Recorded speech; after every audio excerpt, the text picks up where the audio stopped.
Hello, my name is Nicholas Morton, and in this talk I'm going to be thinking about essay structure. How do you make your essays so that they're structured really well and so that people can follow very clearly what you're saying, what you're arguing, and they're convinced by it, which of course is the point of an essay.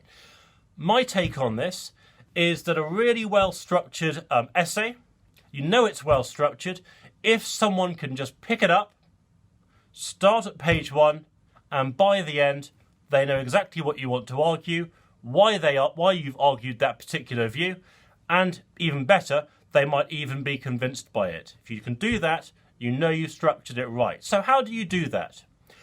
The classic essay structure is a sort of three-part model. It starts off with an introduction, then you have your main substantive paragraphs where you work through your main argument, and then your conclusion. So let's focus in on why we have this structure.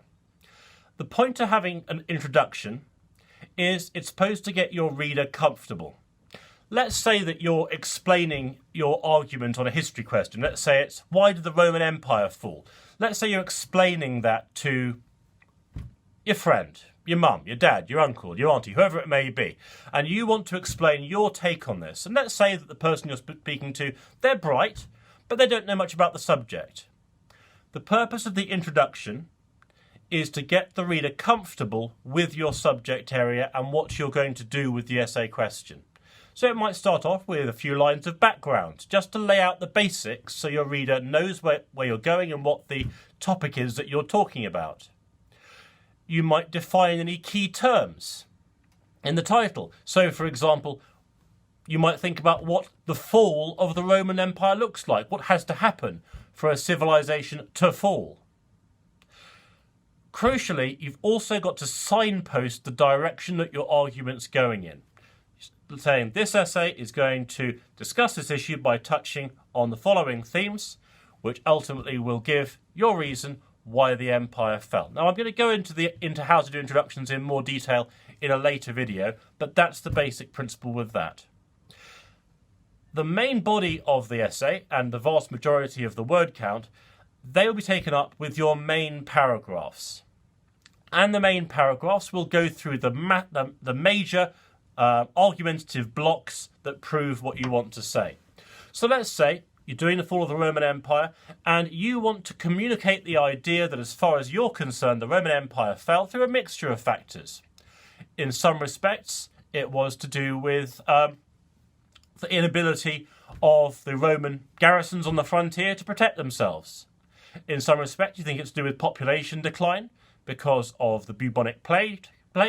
In other areas, you think it may be due to a growing super rich class who managed to get themselves exempt from taxation and therefore aren't paying into the Roman Empire's coffers.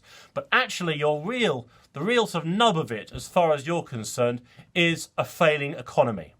The Roman Empire is simply not producing enough money, which can then produce enough tax to keep all its institutions going. Let's just say that that's your view. It's a complex argument. You have multiple factors you need to discuss, and there are links between them.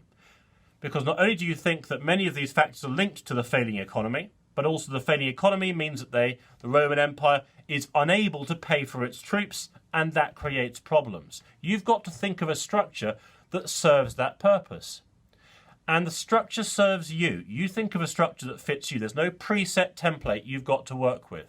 So what you could do is you could say, okay, ultimately I think the Roman Empire fell because the frontier collapsed.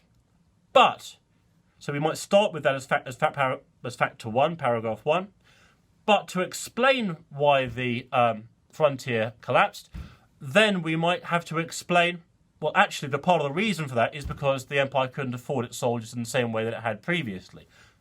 And so you'd bring in economic factors as factor 2.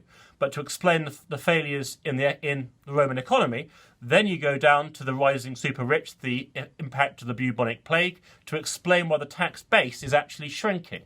So can you see what I'm doing there? I've arranged my factors so that as I walk you through them, they make logical sense. There is a progression to them. Yes, the frontier collapsed, but that's because the tax base collapsed. Yes, the tax base collapsed, but that's because of these other factors. So there is a logical progression to the way I'm walking through my paragraphs, and each of those paragraphs then forms the main body of my essay.